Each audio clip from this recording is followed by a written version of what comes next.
ಮಹಾಕುಂಭಮೇಳದಲ್ಲಿನ ಕಾಲ್ತುಳಿತ ಘಟನೆ, ವಿರೋಧ ಪಕ್ಷಗಳ ಸಂಸದರಿಂದ ಸದನದ ಬಾವಿಗೆ ಇಳಿದು ಪ್ರತಿಭಟನೆ.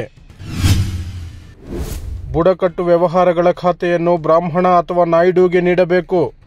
ಬಿಜೆಪಿ ಸಂಸದ ಸುರೇಶ್ ಗೋಪಿ ಹೇಳಿಕೆಗೆ ತೀವ್ರ ವಿರೋಧ. ವಿವಾದದ ಬಳಿಕ ಹೇಳಿಕೆ ಹಿಂಪಡೆದ ಸಂಸದ. ಕರ್ನಾಟಕ ದಿವಾಳಿಯಾಗಿದೆ ಹೇಳಿಕೆ. ಕರ್ನಾಟಕದ ಪ್ರತಿನಿಧಿಯಾಗಿ ವಿತ್ತ ಸಚಿವೆ ನಿರ್ಮಲಾ ಸೀತಾರಾಮನ್ ಕೊಡುಗೆ ಏನು ಎಂದು ಪ್ರಶ್ನೆ ಮಾಡಿದ ಗೃಹ ಮಂತ್ರಿ ಜಿ. ಪರಮೇಶ್ವರ್.